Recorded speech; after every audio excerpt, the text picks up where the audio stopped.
durante más de 10 años estuvieron encerradas en una casa a plena luz del día. Soy Jessica, soy psicóloga y criminóloga y hoy vamos a hablar del caso de Ariel Castro, que tuvo retenidas a Amanda Berry, Gina de Jesús y Michelle Knight por más de 10 años. Como son varias víctimas, lo que vamos a hacer es primero hablar de Ariel Castro y después, cronológicamente, según aparezcan las víctimas, hablaremos también de ellas. Así que, ¿quién era Ariel Castro? Nació en Puerto Rico en 1960 y se crió en Cleveland. No era un desconocido, un fuera de la ley y una persona que no hablara con nadie. Era un conductor de autobuses escolares que tocaba el bajo en una banda. Se llevaba bien con gente, tenía amigos, tenía conocidos, su casa por dentro era un absoluto desastre, pero por fuera no llamaba mucho la atención. Había tenido una pareja, Grimilda, con la que había tenido 4 hijos y esta relación fue pues su campo de entrenamiento para todo lo que vendría después. Grimilda la denunció en varias ocasiones por violencia doméstica. Él constantemente la golpeaba, la humillaba, le dislocó un hombro, le fracturó la nariz y la policía no hizo nada. Es que en los años 90 la violencia dentro de la pareja era algo que realmente no interesaba y por tanto, por más que ella denunciara, pues nadie hizo nada y decidió abandonarle. Si las fuerzas de seguridad no van a salvarla, ella misma tendría que hacerlo, tanto a ella como a sus hijos. Así que cogió a sus 4 niños y se fue de la casa. Aquí Ariel Castro se quedó solo para construir su mazmorra del terror. Comenzó a hacer pequeñas obras, comenzó a aclimatar el sótano para que personas pudieran estar dentro y, por supuesto, que nadie las escuchara, tapió ventanas, puso puertas doble, empezó a poner candados por toda la casa, hasta que finalmente tuvo una casa lista para poder secuestrar a 3 chicas. Y diréis, ¿nadie se dio cuenta? No. Nadie estaba pendiente de lo que Ariel Castro hacía en su casa, pero sobre todo nadie pensaba que un hombre que madrugaba para irse a conducir un autobús escolar iba a dedicarse a esto. Vamos ya con los hechos. 23 de agosto de 2002, la primera víctima en desaparecer fue Michelle Knight. Ella había perdido la custodia de su hijo y ese día, ese 23 de agosto, tenía que ir al juzgado para luchar por la custodia de su hijo. No podía llegar tarde, no podía faltar y efectivamente iba con mucha prisa porque estaba llegando tarde. Había tenido ciertos inconvenientes que le habían llevado a no llegar a tiempo. ¿Qué pasa? Que en ese momento se acercó un hombre, aparentemente normal, aparentemente confiable, que él le ofreció a llevarla donde ella necesitara en coche. Y en ese momento Michelle pues vio que se le abría una puerta porque pasó de no voy a llegar a luchar por la custodia de mi hijo y me lo van a quitar a por lo menos tengo una oportunidad para llegar. En ese momento ella dijo que sí, se montó en el coche y vio que tenía pues una foto de unos perritos ahí en el coche. Ella preguntó, él dijo que sí, que tenían que pasar por casa a darle un momento de comer a los perritos, pero que estaba de camino al juzgado y que iban a llegar a tiempo. Le dijo que si no le importaba y que si quería uno. Y Michelle en ese momento pensó, ¿qué hay más bonito que yo y recupere a mi hijo y le pueda regalar un cachorrito, que él siempre había querido un perro y tal? Entonces en ese momento dijo que vale, que sí, perfecto, que quería entrar a ver a los perritos. Aparcaron el coche en la casa de Ariel Castro, entraron y en el momento en el que ella cruzó el umbral de la puerta, él la golpeó, la amordazó, la ató y comenzó el cautiverio de Michelle Knight. Tuvo varios días en los que estuvo completamente a oscuras, casi sin comida, casi sin agua y su único contacto humano era con Ariel Castro, que además de golpearla, constantemente trataba de socavar su fortaleza psicológica, diciéndole que su hijo estaba mejor sin ella, que su familia no la estaba buscando, que nadie estaba buscándola. Y realmente tenían razón en la parte de que nadie la estaba buscando, porque Michelle Knight tenía 21 años, no era menor de edad.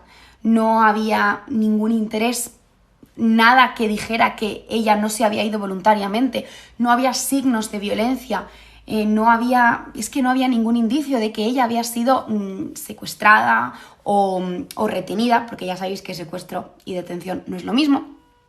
Nada indicaba esto, simplemente había desaparecido y no se había presentado por la custodia de su hijo. Michelle Knight durante su cautiverio fue la que más sufrió la ira de Ariel Castro porque realmente no hay una explicación o no hay una razón, pero parece ser que era el blanco de toda su ira, aunque por supuesto ejercía violencia contra las 3 y hacía daño a las 3, pero realmente tenía como cierta inquina con Michelle Knight. Ella tuvo muchísima resiliencia emocional y aprendió a no llorar, a no quejarse, a no enfadarse, porque sabía que cualquier reacción emocional era incendiarle y era conseguir que al final él ejerciera más violencia contra ella. La siguiente en desaparecer fue Amanda Berry el 21 de abril de 2003. Estaba a punto de cumplir 17 años, era una chica extrovertida, alegre, divertida, carismática, Su familia la adoraba, era muy sociable, hablaba con todo el mundo y trabajaba en un Burger King. Ese día salía de trabajar en el Burger King y trabajaba con el hijo de Ariel Castro. Y además conocía a la hija de Ariel Castro. ¿Qué pasa? Que ese día cuando ella salió con un montón de expectativas en la cabeza porque al día siguiente iba a celebrar su 17 cumpleaños y pues salía pensando en la celebración cuando Ariel Castro se acercó y le ofreció a llevarla en coche. En ese momento ella llamó a su hermana y le dijo que el padre de un compañero suyo le había ofrecido llevarla en coche y que entonces llegaría un poco antes que otros días. En ese momento ella confió en él porque le conocía el coche de la familia, conocía a su hijo, conocía a su hija, se montó en el coche y no llegó a casa. Unos días después, una voz masculina llamó con el teléfono de Amanda a su familia y le dijo: tengo a Amanda, está bien, volverá a casa en unos días, pero no volvió en años. Amanda recibió un poco mejor trato que las otras dos chicas. Tuvo un poco más de privacidad, estaba en una habitación separada de ellas y cuando se quedó embarazada le permitieron quedarse con el bebé. Aunque esto lo vamos a ver después porque cronológicamente no va aquí, pero simplemente puntualizar que tuvo un poco mejor de trato que las otras dos chicas, a pesar de que también sufrió muchísima violencia y lo pasó bastante mal. Además, Amanda Berry pidió en su primer día en cautiverio si le podían traer un cuaderno para dibujar con unos lápices y Ariel Castro se lo llevó. Este cuaderno ella lo utilizó para marcar con una X cada vez que la agredían porque ella sabía que en algún momento iba a salir de ahí y quería tener algo que poder llevar, con lo que poder defenderse y decir: este es el número de veces que esta persona me ha agredido. La última en desaparecer fue Gina. Tenía 14 años cuando desapareció el 2 de abril de 2004. Estaba con Arlene, la hija de Ariel Castro, y se iban a dormir juntas, pero sus madres no les dejaron.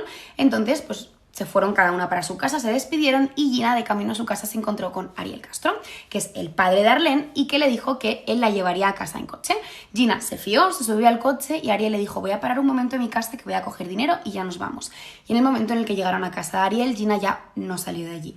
La encerró en el sótano con Michelle y desapareció para siempre. Ariel Castro convirtió su casa en un sistema de confinamiento absoluto. Las ventanas tapiadas, las puertas tenían doble cerradura. Las habitaciones cerradas con cerrojo y con candados.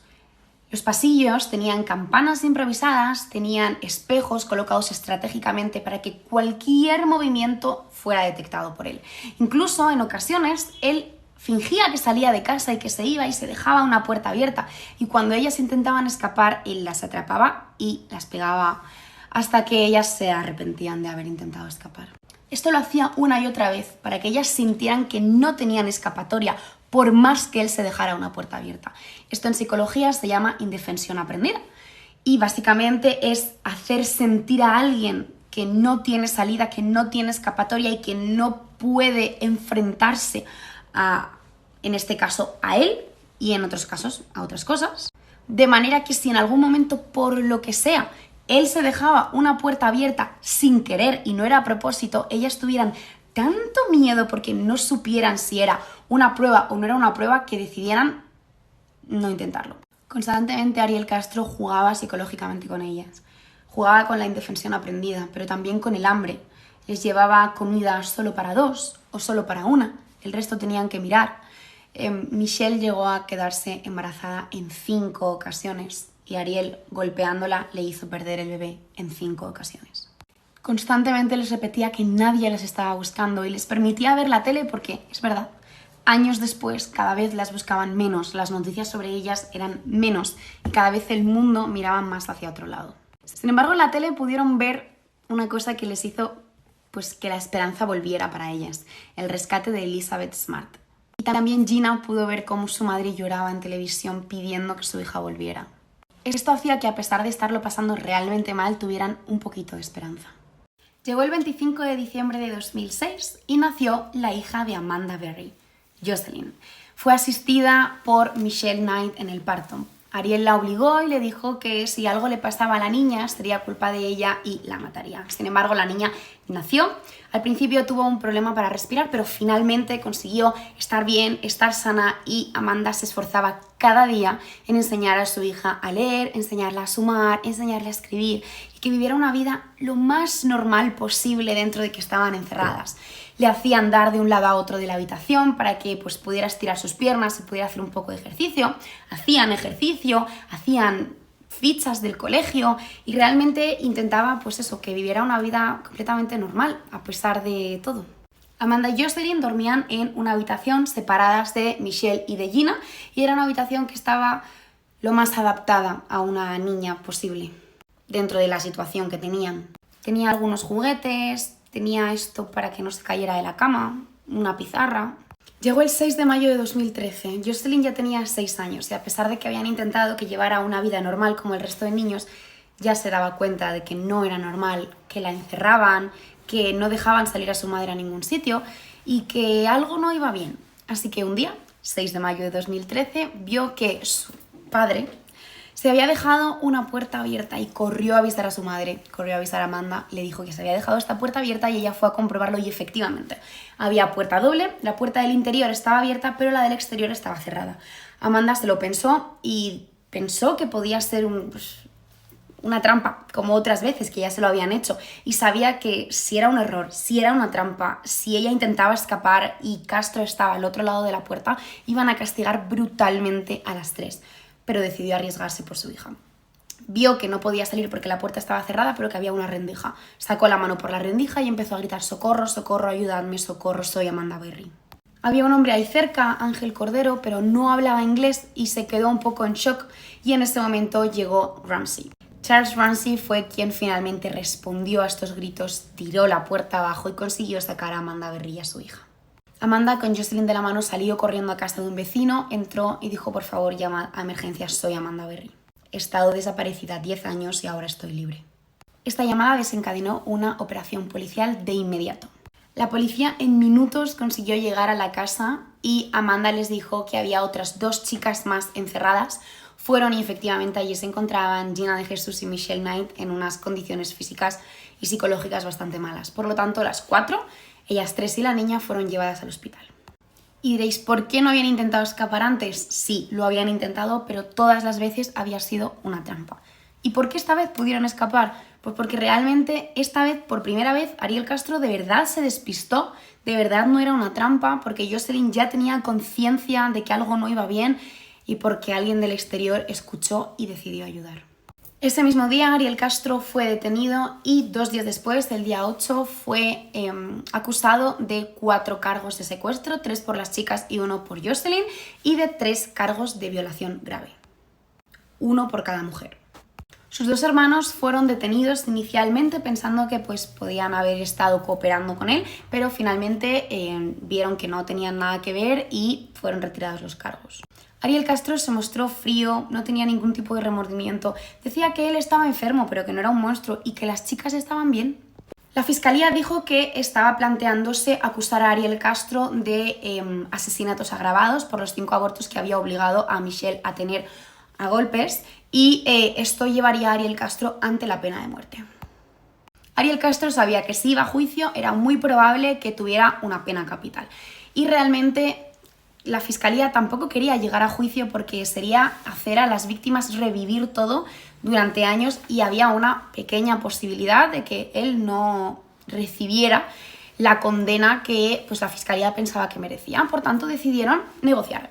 Y la negociación fue que Ariel Castro tenía que admitir la culpabilidad de todos los cargos y a cambio no tendría la pena capital, sino una cadena perpetua sin posibilidad de libertad condicional. El 26 de julio de 2013, Ariel Castro se declaró culpable de más de 900 cargos, entre los que se encontraban secuestros, abuso infantil y muchísimos otros.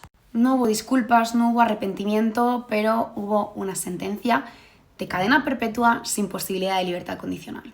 Pero apenas un mes después de su condena, el 3 de septiembre de 2013, fue encontrado en su celda sin vida. Lo que las mujeres a las que él había tenido retenidas durante 10 años estuvieron soportando, y soportaron muchísimo más que él no pudo aguantarlo ni 30 días. Y ahora vamos a ver qué sucedió con las víctimas después de todo esto. Michelle Knight, que fue la que más abusos físicos y psicológicos sufrió, salió también más sola que Gina y que Amanda, porque no tenía una familia que estuviera sosteniéndole pancartas, no tenía una familia que le cogiera de la mano y le ayudara a salir adelante, pero ella tenía algo muy importante, una fuerza mental increíble. Cambió su nombre y sacó un libro que se llama Finding Me, que fue un bestseller donde explicó todo lo que le había sucedido y pudo descargarse en ese libro. Se casó con un hombre que conoció en un grupo de apoyo y también fundó una ONG para ayudar a los animales a las afueras de Cleveland. Ella dice que hoy ama todo lo que es, sus cicatrices, su pasado, todo lo que sufrió, porque eso le ha llevado a donde está ahora. Amanda Berry salió con una niña que no sabía lo que era un parque, lo que era la calle, lo que era un colegio, pero sí sabía lo que era el amor, porque era lo que su madre le había estado dando durante sus 6 años de vida. Al principio fue muy cautelosa, no dio entrevistas, trató de no exponer a su hija lo más mínimo, de protegerla lo más que pudo, pero llegó un momento en el que se dio cuenta de que no quería esconderse y decidió sacar junto con Gina un libro que se llama Esperanza, Memorias de una superviviente de Cleveland. Y en 2017 empezó a trabajar en Fox 6 Cleveland, me parece. Sí, como conductora de un programa semanal en el que habla de personas desaparecidas. Dijo que sabía lo que era no saber dónde está alguien que quieres y que quiere ayudar a otras personas a que no lo sufran. En una entrevista, Amanda dice que ella nunca le ha hablado a su hija de los horrores de su padre, pero sí que le dijo que era una persona con una enfermedad mental que le había llevado a hacer daño. Gina, que era tan pequeñita cuando desapareció, salió del cautiverio con 24 años y su familia la recibió con los brazos abiertos, volvió a vivir con su familia y al principio tenía miedo de salir sola a la calle, pero finalmente lo fue superando y decidió encargarse de una organización que trata de encontrar solución a personas, niños y adultos desaparecidos. También ha trabajado con la policía para mejorar los protocolos de búsqueda y para tratar de mejorar la situación de las personas que desaparecen. También da charlas en colegios, en eventos comunitarios y habla de prevención siempre desde el acompañamiento a la víctima. Y también en una entrevista dijo que antes culpaba a todo el mundo, a su familia, a los vecinos, a todas las personas que no habían hecho nada por ella, a la policía, pero ahora sabe que el único culpable es Ariel Castro y que no quiere vivir con odio. Las tres han querido contar su historia desde sus propios términos. Si tenéis la oportunidad de leer los libros que han escrito, os los recomiendo muchísimo. Y bueno, han dicho que aunque ellas entre ellas no son mejores amigas, son hermanas de experiencia y que se han dado cuenta que tienen que darse espacio las unas a las otras para sanar cada una a su ritmo.